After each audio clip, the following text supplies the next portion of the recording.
There is a room in most major cities that you cannot buy your way into, not because the cost is prohibitive. For many of the people who want entry, money is not the problem.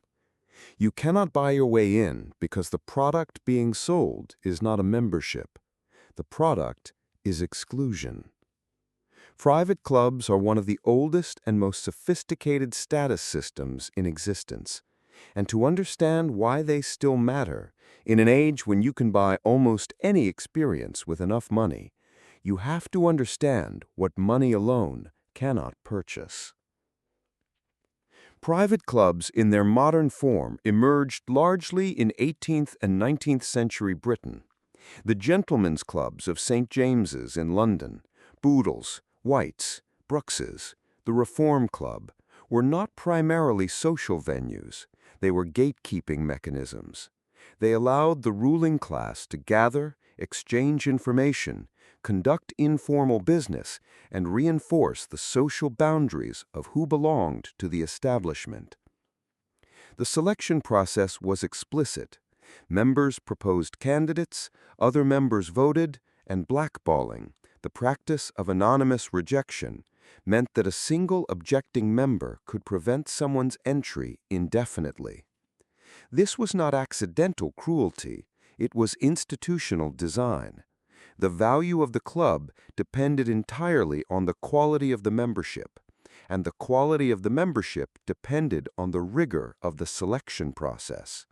The blackball is the mechanism that makes the club valuable. The American version of the private club, from the social clubs of Boston Brahmin Society to the golf clubs of the 20th century, adapted this model for a different cultural context. In a society that was formally more meritocratic, private clubs served as the informal mechanism for maintaining social hierarchy when explicit class distinctions were no longer socially acceptable. If you could not legally exclude people from public spaces, you could build private spaces, country clubs, eating clubs, business clubs, art societies, and exclude them there. The selection process was informal but highly effective.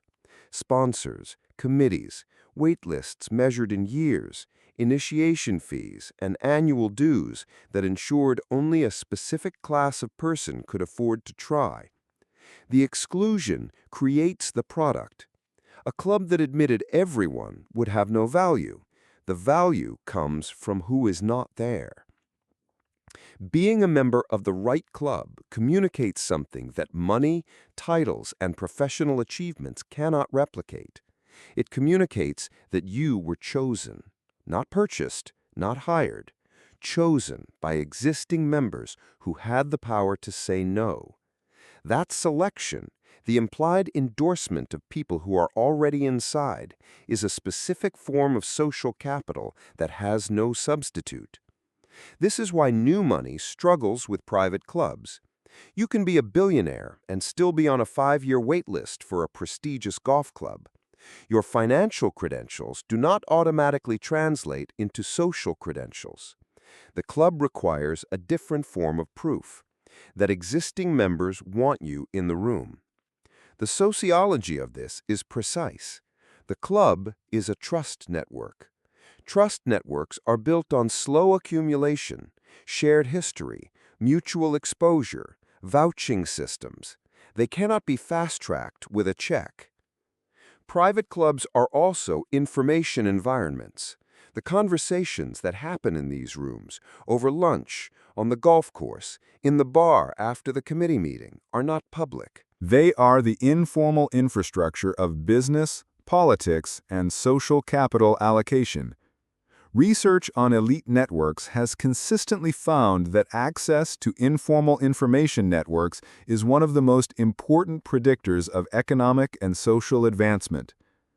Who you know, who you can call, who will take your call. These asymmetries are built and maintained in physical spaces where outsiders cannot observe. The club is, in economic terms, a mechanism for concentrating and protecting information asymmetry. Members have access to knowledge that non-members do not. That access has material value in deal flow, in introductions, in early warning about what is happening in markets, politics, or social hierarchies. In an era of digital networks, social media, and global connectivity, one might expect private clubs to be obsolete. They are not. Physical exclusivity retains a different quality from digital access. A private dining room requires bodily presence. A conversation over a table requires attention and time that a text message does not. The constraint of physical co-presence is, paradoxically, part of what makes the information exchanged in these environments more valuable. Digital networks are infinitely scalable. A WhatsApp group can have thousands of members. A private club can only physically seat so many people at dinner. And that constraint is not a limitation, it is the product. The scarcest resource in a world of unlimited digital access is not information, it is attention, trust, and physical proximity to the right people. Private clubs are one of the few institutions that still reliably produce all three.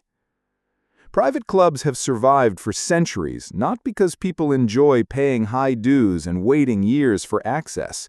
They survive because they provide something that cannot be replicated: genuine and forced exclusion backed by a selection process that no amount of money can shortcut. The membership is expensive, but what you are actually buying is not the dining room, the golf course, or the reading room. You are buying proof that someone already inside looked at you and said yes. The object is expensive, the signal is priceless. Subscribe to Status Theory. Every episode, we decode one more layer of the hidden games behind wealth, power, and the rooms you're not in.